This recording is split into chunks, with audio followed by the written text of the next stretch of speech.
कि जब चारों ओर अंधेरा छा रहा हो, कोई अपना न दिखाई दे रहा हो, केवल दुख ही दुख, अशांति ही अशांति, उस समय आप देखिएगा भारी से भारी संकट की निवृत्ति के लिए एकमात्र उपाय है। यदि आप भजन नहीं करते तो आप दिमाग में लिख लीजिए, चाहे अपनी नित्य डायरी में लिख लीजिए। आप एक बात पर विश्वास कर लीजिए कि आपको कोई भी सुखी नहीं कर सकता। यदि आपको कोई सुखी कर सकता है तो आप हैं। बिल्कुल घनीभूत अर्थात ठोस बात है, इसे समझ लेना।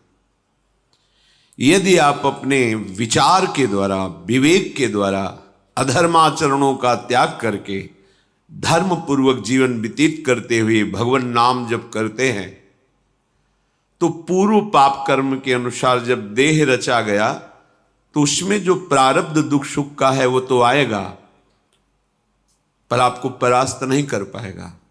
और आगे आपके लिए महासुख है जो दुख और सुख दोनों से परे है। अखंड प्रसन्नता, अखंड आनंद, वो केवल आपके करने से होगा। उपदेश मिल सकते हैं, मार्ग बताया जा सकता है, आपको सहयोग मिल सकता है, पर चलना आपको होगा।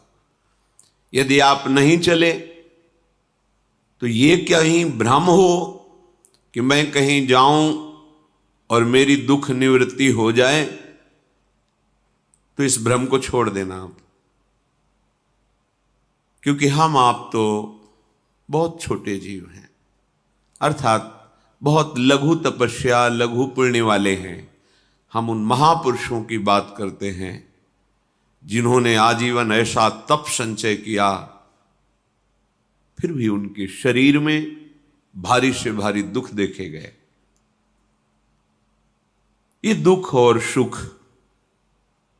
एक भ्रमात्मक इंद्रजाल है माया का, ना दुख है न सुख है। जैसे जो सपने सिर काटे कोई, बिन जागे दुख दूर न होई। ऐसे स्वप्न में तुम चक्रवर्ती सम्राट बन जाओ तो जगने पर तुम थोड़ी रहोगे, तुम जो हो वही होगे। हम भगवान के चिदानंद अंश हैं। ये भूल कर हम अपने को स्त्री पुरुष, अच्छा बुरा, धनी निर्धन, दुखी सुखी आदि आदि बहुत सा प्रपंच है, इसे हम अपने दिमाग में बैठा लिया है। जब तक आप ये प्रपंच नहीं छोड़ोगे तब तक आपको सुखी कोई कर ही नहीं सकता, क्योंकि दुखालयम नाशवान संसार का तो तुमने अस्तित्व रखा है।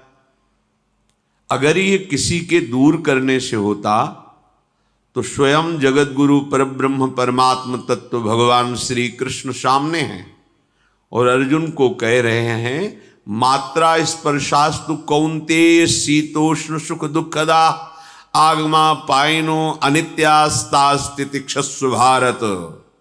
हे भारत, हे अर्जुन, ये आने जाने वाले अनुकूलता प्रतिकूलता, गर्मी शीतलता, अर्थात काम क्रोध लोभ मोह मद मत्सर अपमान निंदा, ये सब ताप पहुंचाते हैं।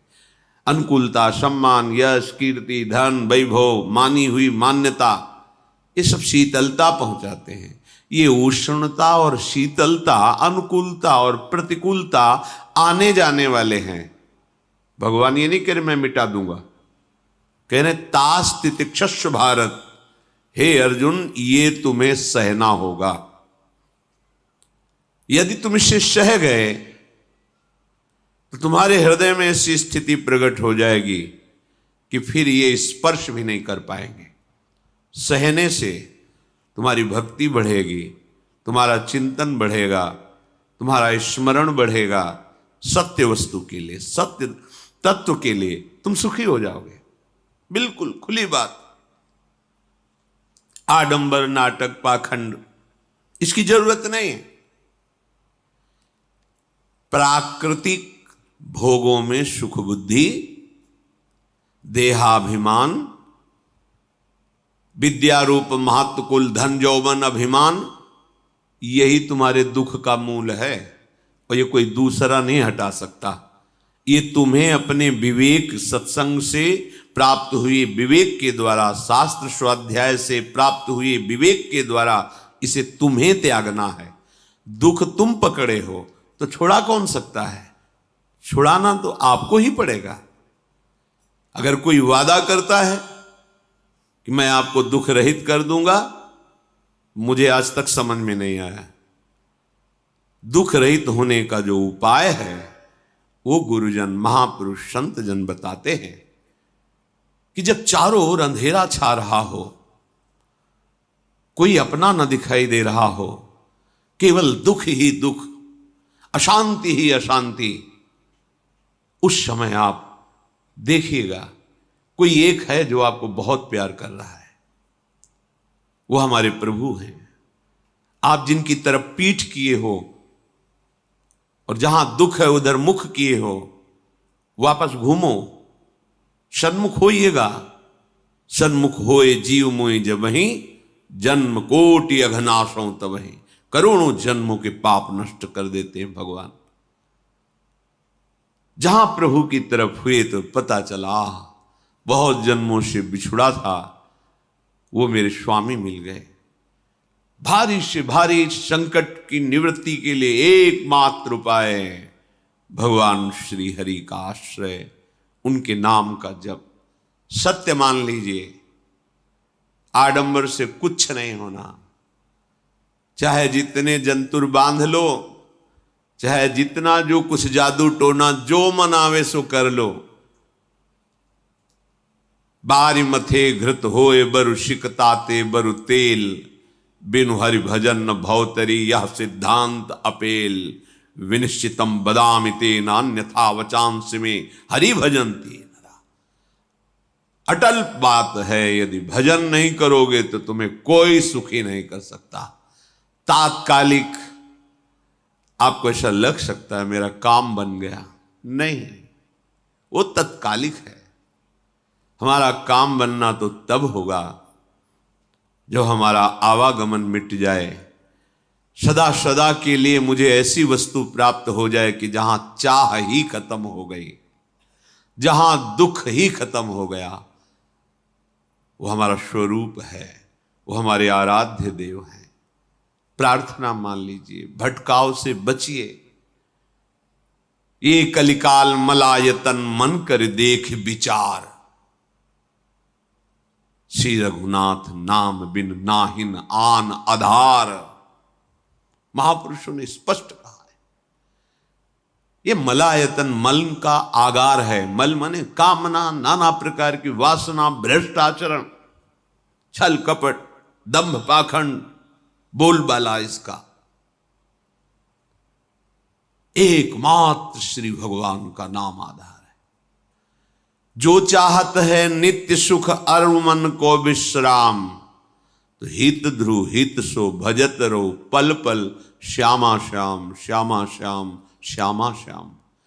यदि सच्चिदानंद शाश्वत सुख चाहते हो, जहां से कभी हटना ना पड़े, केवल सुख ही सुख है, आनंद ही आनंद है, और मन का विश्राम चाहते हो कि भाग दौड़ मन की मिट जाए, तो बस प्रेम से बोलते रहो श्यामा श्याम श्यामा श्याम, राधे श्याम, राधा राधा राधा वल्लभ। ये बड़ी शोध करके महापुरुषों ने बात कही है। यदि आप भजन नहीं करते तो आप दिमाग में लिख लीजिए, चाहे अपनी नित्य डायरी में लिख लीजिए, जो आप दिनचर्या लिखते हैं। आपको कहीं भी कभी भी कोई भी सुखी नहीं कर सकता। गांठ बांध लीजिए, भटकने की जरूरत नहीं है। और यदि नाम जप करने लगे, धर्माचरण करने लगे, तो तुम आशीर्वाद देने वाले बन जाओगे। सातरति सातरति सा लोकांतारयति। ध्यान दीजिए, वो तर जाता है, वह तर जाता है, वो लोकों को तार देता है। जब पृथ्वी में भयंकर पापाचरण की वृद्धि हुई, असुरों के द्वारा प्रेरित होकर के जहां भी धर्माचरण, नाम कीर्तन, यज्ञ, हवन, होम, ऋषि मुनि विध्वंस कर दो, क्या हुआ? कोई दूसरा दिखाई दिया क्या? नहीं, किसी की सामर्थ्य नहीं थी। सब मिलकर के ब्रह्मा जी के पास गए, जो ईश्वर कोटि के महापुरुष, सबने ब्रह्मा जी से प्रार्थना की। ब्रह्मा जी ने कहा, हम भी जिनके सेवक हैं वही प्रभु अब हमारे दुख का निवारण कर सकते हैं। सोचो, आप किसी और से दुख निवृत्त कराना चाहते हैं? जिसने सृष्टि बनाई है, भगवान ब्रह्मा जी भी कह रहे हैं मैं जिनके सेवक हूं वही प्रभु हमारे और आप सबके दुखों का निवारण करते हैं। तो आपको समझ में नहीं आ रहा कि एकमात्र भगवान श्री हरि ही हमारे दुख का निवारण कर सकते हैं। हमें कहीं भागने दौड़ने की जरूरत नहीं है। साधु समागम इसलिए किया जाता है कि हृदय पवित्र हो जाए, पवित्र हृदय की पहचान बुद्धि में विवेक का प्रादुर्भाव हो जाए, और विवेक से मोह का नाश करके हम निरंतर प्रभु के प्रेम में डूबे, भजन में डूबे। सबने एक साथ मिलकर के विचार किया कि महासुख सिंधु प्रभु से विनय करनी तो कहां जाया जाए? वैकुंठ चले, किसी ने कहा क्षीर सागर चले। अपनी अपनी भावना व्यक्त कर रहे थे। तेहि समाज गिरजा में रहेऊ, अवसर पाई वचन एक कहेऊ, हरि व्यापक सर्वत्र समाना, प्रेम ते प्रगट होई मैं जाना। हे गिरिजा, परम वैष्णवाचार्य भगवान महादेव जी कहते हैं, उस देव समुदाय में हम भी थे। हमने कहा कि हमारे तो हृदय में बात ऐसी आती है कि कहीं भागने की जरूरत नहीं है। हरि व्यापक सर्वत्र समाना, जैसे वो वैकुंठ में विराजमान है, क्षीर समुद्र में विराजमान है, ऐसे कण कण में विराजमान है। बस तुम प्रेम से पुकारो, जहां पुकारोगे वहीं प्रभु प्रकट हो जाएंगे। नाम बाणी जहां श्याम श्यामा तहां, नाम बाणी निकट श्याम श्यामा प्रगट। सिद्ध सिद्धांत है, भटकने की जरूरत नहीं। जहां हो वहीं से प्रिया प्रीतम का नाम पुकारो, नाम कीर्तन करो, उनकी लीलाओं का गायन करो, सबको सुख देने की भावना करो।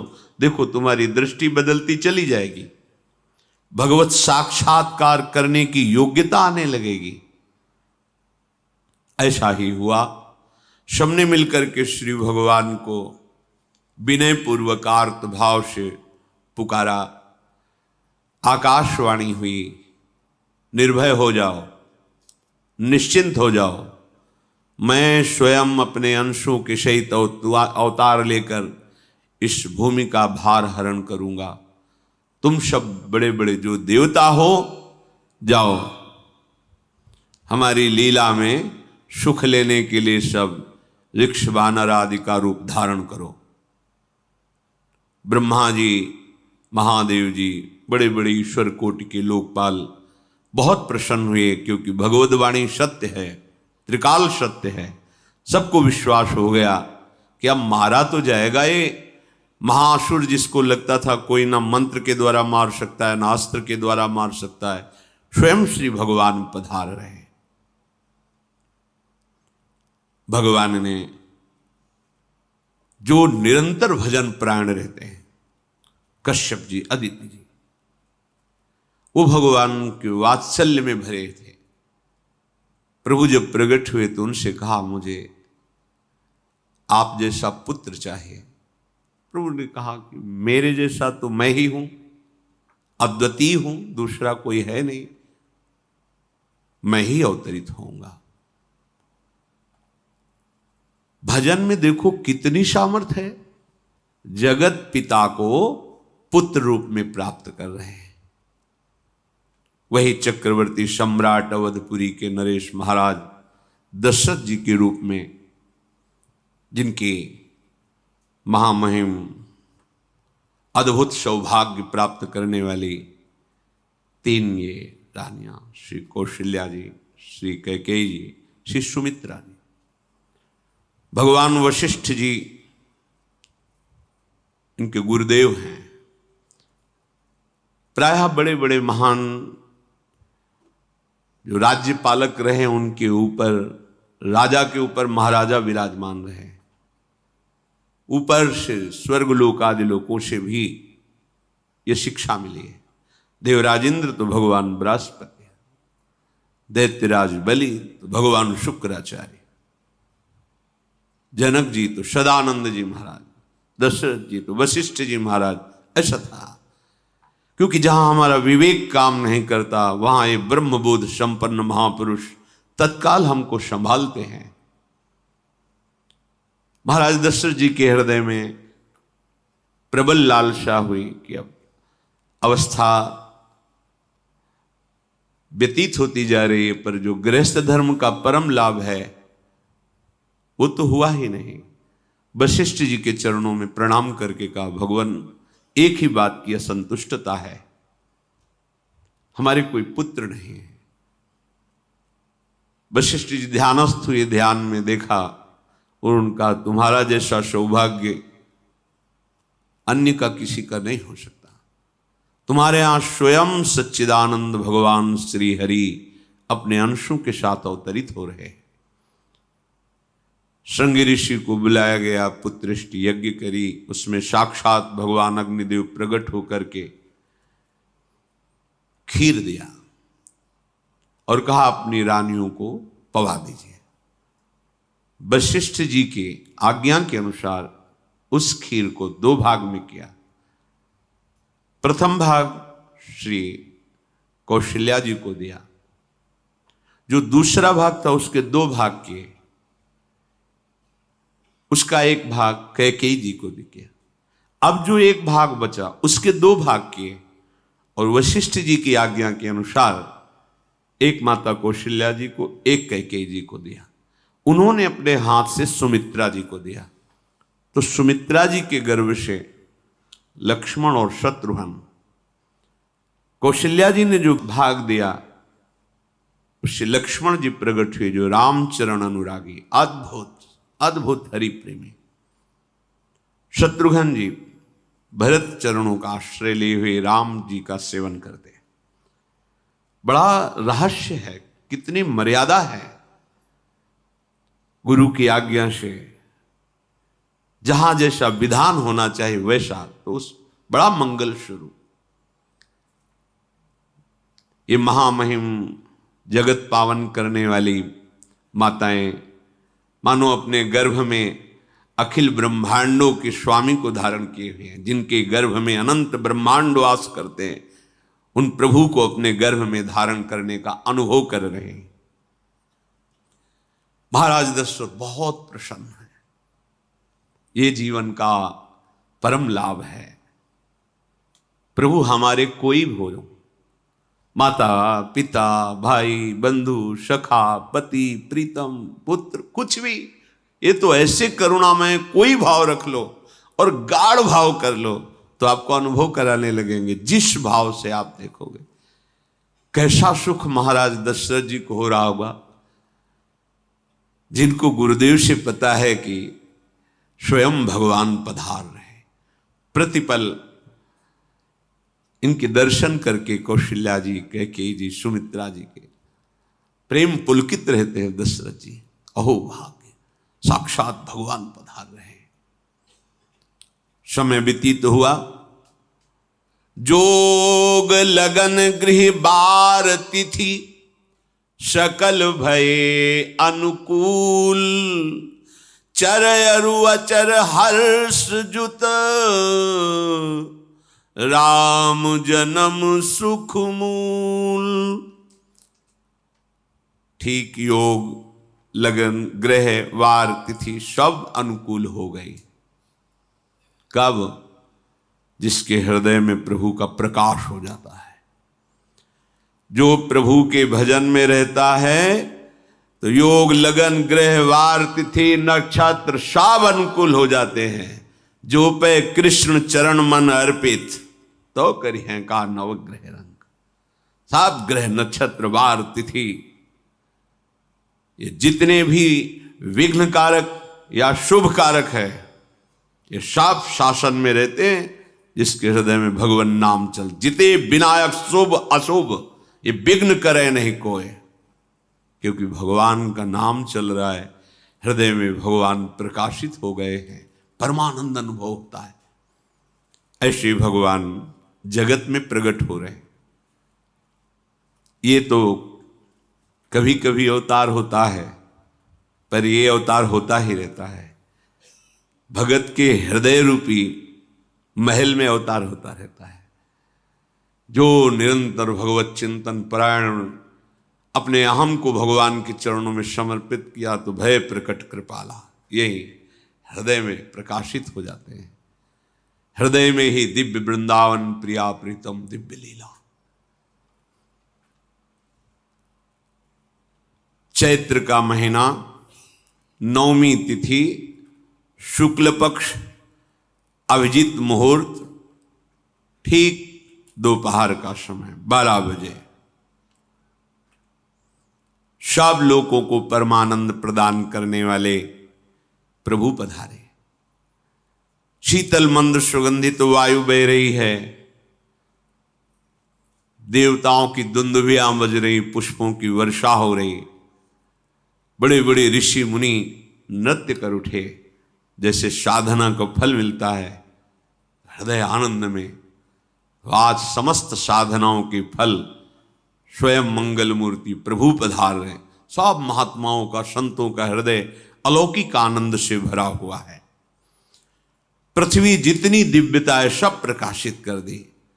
रस भरे फल, औषधियां, दिव्य मणियां, रत्न जो छुपाए हुए अपने गर्भ में थी, प्रभु आ रहे, सब प्रकाशित कर दी। जलधाराएं जो सूखी हुई थी वो भी।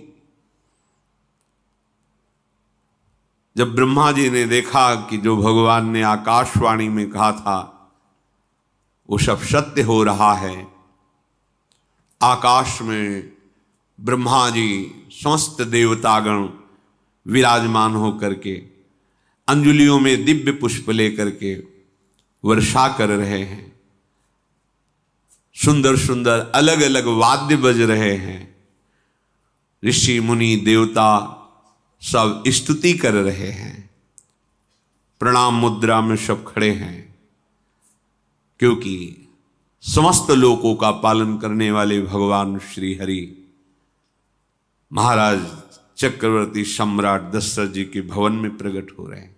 तो आकाश में सब ईश्वर कोटि के महापुरुष पुष्पांजलि अर्पित कर रहे हैं। उसी समय भगवान का प्रादुर्भाव होता है। भगवान कभी गर्भ से नहीं प्रकट होते, लीला होती है, ऐसा अनुभव होता है गर्भ है, पर पहले भगवान भगवान के रूप में प्रकट होते हैं, फिर वो बालक बन जाते हैं। कभी ऐसा कहीं नहीं मिला, अनुभव होता है ऐसा, समय से गर्भ रहा, समय से गर्भ बढ़ा, ऐसा अनुभव होता है, पर भगवान प्रकट होते हैं। इसीलिए भय प्रगट कृपाला दीन दयाला कौशल्या हितकारी हर्षित महतारी मुनि मनहारी अद्भुत रूप विचारी लोचन अभिरामा तनु घन श्यामा निज आयुध भुज चारी भूषण बनमाला नयन विशाला शोभा सिंधु खरारी कह दुई कर जोरी अस्तुति तोरी केहि विधि करो अनंता माया गुण ज्ञाना तीत अमाना वेद पुराण भनंता करुणा सुख सागर सब गुण आगर जेहि गावहि श्रुति संता, सो मम हित लागी।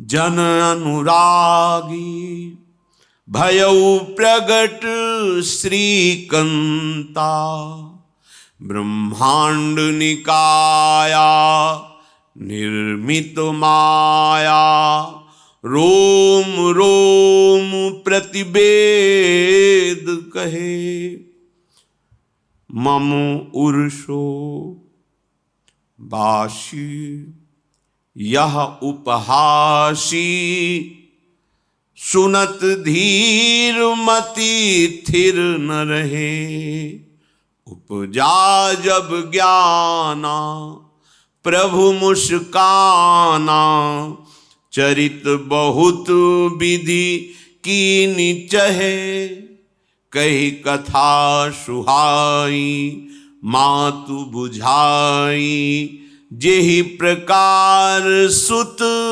प्रेम लहे। दीनों पर दया करने वाले, बात समझिए। बहुत तपस्या है, बहुत गुण है, बहुत बड़े साधक हो, बहुत बात अभी नहीं बनी। दीनों पर दया करने वाले। अगर हमारा भजन साधन बन रहा है, हमें भगवत चर्चा कथन श्रवण का सौभाग्य, धाम नाम रूप लीला, ये मेरे प्रभु की हेतु की कृपा है। आप एक बार भी राधा नहीं बोल सकते, कृष्ण नहीं बोल सकते, एक मिनट भी आप नहीं आ सकते, ये केवल मेरी लाडली की कृपा है। हृदय में किंचन मात्र गर्व नहीं, अभिमान नहीं। वो हमारे भगवान को बहुत प्यारा होता है, प्रियालाल को बहुत लाडला होता है। हमें प्रभु के अगर चरणारविंद के अनुराग में डूबना है तो विवेक से देखो है क्या पास हमारे। अगर कुछ भी दिया हुआ है भौतिक आध्यात्मिक, वो सब मेरे प्रभु का दिया हुआ है, तो गर्व किस बात का, अहंकार किस बात, तो दैन्यता आ जाएगी। अज्ञान से ये अहंकार बढ़ता है, ज्ञान से इसका समन हो जाता है। चाहे भौतिक हो चाहे आध्यात्मिक हो, मेरे को सब कुछ मेरे प्रभु ने तो दिया है। ध्यान देकर देखो तुम्हारी उपज क्या है, तुम भी तो उन्हीं के अंश हो। न तुमने शरीर बनाया, न संसार बनाया, तो फिर अध्यात्म तो भौतिक अध्यात्म सब कुछ मेरे प्रभु का दिया हुआ है, सब कुछ प्रभु में है, तो फिर अहंकार किस बात का, दैन्य हो जाओ।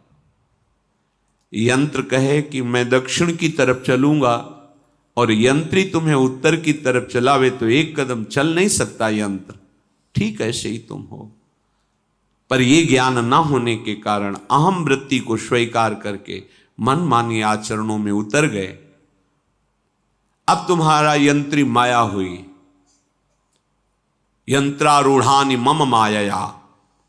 और यदि भगवद आज्ञा का पालन करते हुए भजन परायण, तो आप भगवान के हाथ के यंत्र बन जाओगे, महासुख में निमग्न हो जाओगे। जो दीनों पर सदैव दुलार करते हैं, माता कौशल्या जी को परम सुख देने वाले प्रभु प्रकट हुए। मुनियों के मन का हरण करने वाले प्रभु को सामने देख करके कौशल्या जी आनंद मगन हो गई। प्रभु कहां? सामने। आनंद क्यों मगन? नेत्रों से अश्रुधारा चल रही कौशल्या जी के। सामने देखा श्याम सुंदर विराजमान है, लोचन अभिरामा तनु घन श्यामा। ऐसी अद्भुत श्यामता त्रिभुवन में नहीं, ब्रह्मा जी की बनाई हुई नहीं कोई ऐसी श्यामता जिससे उदाहरण दिया जाए कि प्रभु के श्रीअंग की श्यामता कैसी है। वो बस संकेत के लिए चंद्र शाखा न्याय के अनुसार भले कह दे, नहीं प्राकृतिक ऐसी रचना ही नहीं है जो हमारे प्रभु की इंद्रनील मणि श्याम मनोहर, वो है ही नहीं। वो सामने देख रहे कौशल्या जी। ये भजन का प्रभाव है। अरविंदाक्ष कमल नयन, देखते ही चित्त चुरा जाए, ऐसे नेत्र हैं प्रभु के। अजान बाहु लंबी भुजाएं। और जब प्रभु जहां प्रकट होते हैं, चाहे वो कंस कारागार हो या अवधपति का महल हो, पहले वैभव से प्रकट होते हैं। ऐश्वर्य स्वरूप, समस्त आयुध, समस्त वैभव, दिव्याभूषण, बनमाला, 4 भुजाएं, शोभा के समुद्र, आसुरी वृत्तियों का, भावों का, व्यक्तियों का नाश करने के लिए प्रभु प्रकट हुए हैं। इसीलिए प्रभु से भी बढ़कर प्रभु का नाम है। वो व्यक्ति का नाश नहीं करता, वो वृत्ति का नाश करके भगवत दासत्व प्रदान कर देता है। बहुत अपार महिमा भगवान नाम की है, प्रभु के नाम की है। प्रभु प्रकट होते हैं तो दुष्टों का विनाश करते हैं, लेकिन प्रभु का नाम जिसके हृदय में प्रकट होता है, दुष्टता का नाश करके उसे जगत पावन करने वाला बना देता है। तीर्थी कुर्वन्ति तीर्थानि, वो जहां चरण रख दे उसे निष्पाप कर देता है। भूमि को, वायु को निष्पाप कर देता है, जिसकी जिह्वा पे नाम चलता है। मैया ने देखा, कौशल्या जी ने, जगत के स्वामी सामने विराजमान, दोनों हाथ जुड़ गए। हे अनंत, मैं कैसे आपकी स्तुति करूं? वेद पुराण ये सब स्तुति करते हुए हार गए। नेति नेति कहकर आपका पार नहीं पाए। माया से, गुणों से, ज्ञान से भी आप परे हैं, असीम हैं, अनंत हैं। श्रुतियां, संतजन सदैव आपका यश गान करते रहते हैं। हे दया के समुद्र, हे शब्द, सुखों के धाम, गुणों के धाम, भक्तजन सदैव आपका गान करते रहते हैं। आज वही प्रभु मेरे सामने प्रकट हैं। हे श्रीपति, आप मुझे सुख प्रदान करने के लिए मेरे नेत्र गोचर हुए। अरे जिनके रोम रोम में अनेकों ब्रह्मांड वास करते हैं, एक रोमकूप में अनेकों ब्रह्मांड वास, वो प्रभु मेरे पुत्र कहलाए, ये तो हंसी की ही बात है।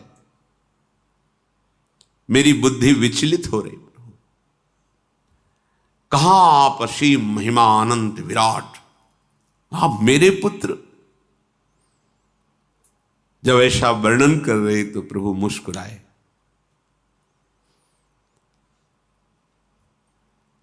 बहुत प्रकार से मैं आपको सुख देना चाहता हूं, इसलिए पहले मैं इस रूप में आया हूं कि आपने जो भजन करके मांगा था कि मेरे जैसा पुत्र हो, तो देखो मैं ही स्वयं, मेरे जैसा और कोई है ही नहीं, मैं ही स्वयं आया हूं।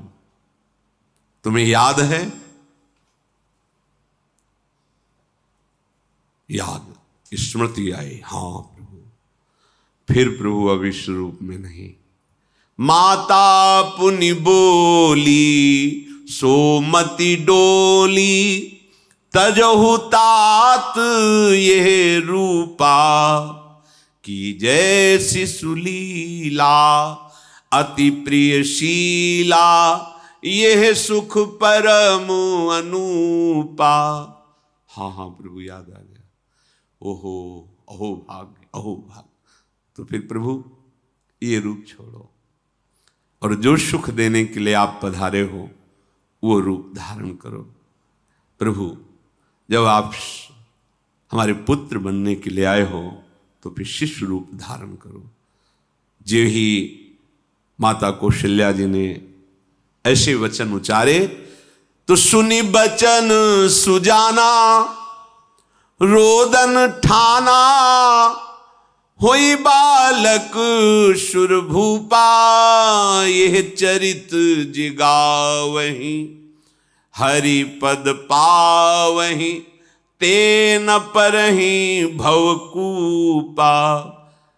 इतना सुनते ही सुजान भगवान श्री हरि नवजात शिशु होकर के रोने लगे। जो इस पावन चरित्र का गान या श्रवण करता है वो कभी दोबारा इस संसार में जन्म नहीं लेता है। भगवान के कैसे महामहिम चरित्र, देखो अभी भगवान प्रकट हो रहे हैं और उसका फल बता रहे कि जो भगवान की इस पावन लीला का गायन या श्रवण करेगा, दूसरे साधन बने ना बने, निश्चित वो भगवत प्राप्त हो जाएगा। इसका फल ही है ये चरित जे गावहीं हरि पद पावहीं, ते न परहीं भवकूपा। ब्रह्म ऋषियों के लिए, गौ देवता संत भक्तों के लिए स्वयं भगवान लीला सुख प्रदान करने के लिए अवतरित हुए हैं। सतोगुण रजोगुण तमोगुण से अतीत भगवान का चिदानंदमय देह है, मनुष्य रूप में ही प्रकट हो रहे हैं। पर ये मायाकृत नहीं, ब्रह्मा की सृष्टि का नहीं है।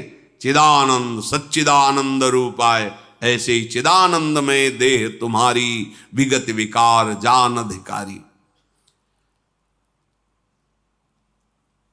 निज इच्छा निर्मित तनु है, कर्म बंधन से नहीं, प्रकृति के अधीन नहीं, प्रकृति को अधीन करके स्वयं की इच्छा से आत्मस्वरूप सच्चिदानंद भगवान का विग्रह है। अब शिशु का रोदन सुन करके जैसे समुद्र में ज्वार भाटा जाता है, ऐसे महाराज दशरथ जी के भवन में सुख सिंधु की बाढ़ आ गई। महारानी कौशल्या जी ने शिशु का जन्म किया। ऐसा जन्म हुआ है जन्म मरण मिटाने वाला।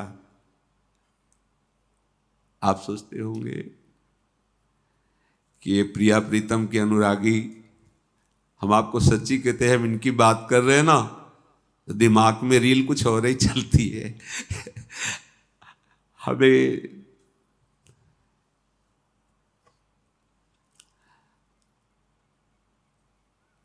आनंद की उमगन मेरे प्रभु हैं। कल जब इस प्रसंग का गायन करना है तो थोड़ा चिंतन कर रहे थे, तो जब जनकपुर की सीमा में भगवान विश्वामित्र जी के साथ पधारते, आगे प्रसंग आएगा, और जानकी जी जब पुष्प वाटिका में प्रभु की जब दृष्टि पड़ती है और दोनों दृष्टि मिलती है, तो उस समय दिखाई दे रहा था इतना भी अंतर नहीं था, इतना भी अंतर नहीं था। तो वे बता रहे प्रिया प्रीतम, इतना भी अंतर है। उनके जब नेत्रों में केवल देख रहे थे तो वही नेत्र थे, रूप और स्थान अलग था, लेकिन नेत्रों में वही था। जो देखते, जो यहां देखते वही वहां दिखाई दे रहा था। दोनों नेत्रों में पहचान हो जाती, जैसे अपना पति है ना, और वो किसी सुंदर नाटक में वो किसी दूसरे का पति बन करके स्वांग कर रहा हो तो उसको जलन थोड़ी होती है, उसको लगता है कि मेरा प्रीतम कितना अभिनय में प्रवीण है, ओहो मेरा प्रीतम, मेरा प्रीतम। वो आनंदित होती उसे देख के, मेरा प्रीतम अभिनय में कितना प्रवीण है। उपासक अपनी ही धारा में रहे,